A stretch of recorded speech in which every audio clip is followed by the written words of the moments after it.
Hi guys! Welcome back po. Update lang tayo today dahil na-receive ko na ang aking e-passport.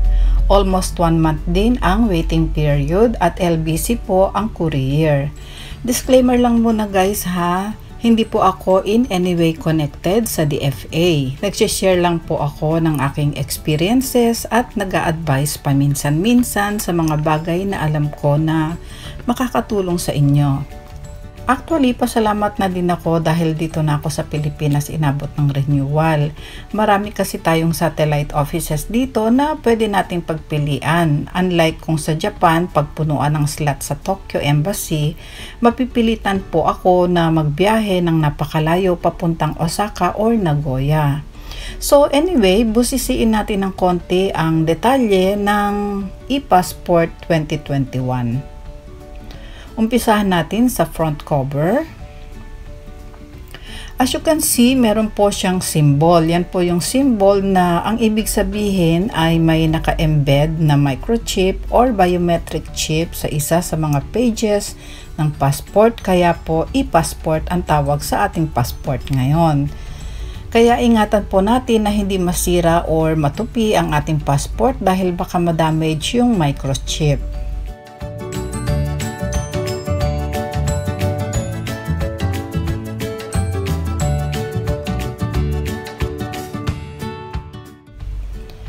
Gusto ko rin i-correct yung old video ko na nasabi ko na yung microchip or biometric chip ng e-passport ay dito po mismo sa loob ng symbol nakalagay. So mali po yun guys, sorry po. Dahil ang microchip po ay naka-embed sa isa sa mga pages ng ating passport. Ang makakaalam lang kung nasaan ang microchip at ang makakabasa lang po nito ay ang microchip machine reader na ginagamit ng immigration. According sa aking research, ang microchip ay naglalaman ng ating personal information including fingerprints, face recognition, signature at ID number, kaya mahirap na po talagang itamper ang e-passport ngayon. Sa kabilang side ng front cover ay ang print ng Philippine National Bird na eagle. Sa back cover naman may sticker na nakadikit indicating kung saan satellite office nag-apply at kung kailan na-release yung passport and complete name ng passport holder. And meron din pong passport number. In time mabubura din siguro ito kaya sa palagay ko itong sticker na ito ay for DFA use lang. Sa kabilang side ng back cover meron pong barcode and passport number. Meron ding print ng green turtle and reminders na napakaliit naman ng pagka-print at mahirap basahin. Total of 44 pages including 3 data pages, so bale 41 pages ang pwedeng magamit para sa immigration at embassy. Data pages naman ang page 1, page 2 at page 44. Ito po yung page 1 and sa kabila niyan sa page 2 ay ang ating personal data page. Natutuwa ako guys kasi for the first time 10 years na ang validity ng passport ko. So it means after 10 years na ulit ako babalik ng DFA. Basta't may ingatan ko na hindi mawala at madamage ang passport ko.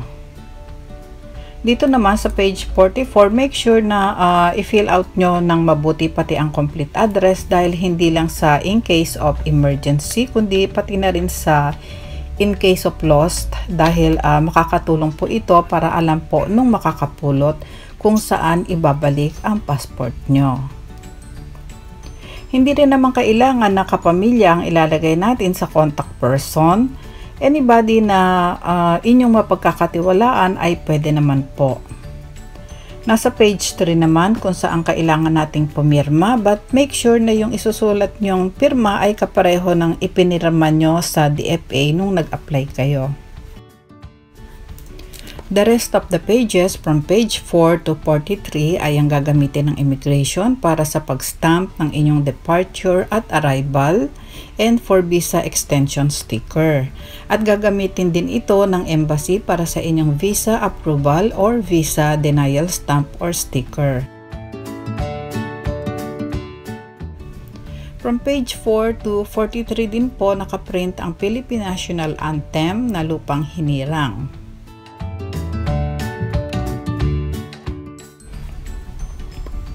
So that's it guys. I hope makatulong ito sa inyo at ayan po ang detalye ng ating Philippine e-Passport 2021. Ingatan po ang ating passport and have a safe and blessed trip sa inyong pag-travel. Huwag niyo po kalimutan mag-like at subscribe. Thank you so much for watching and I will see you again soon. Bye!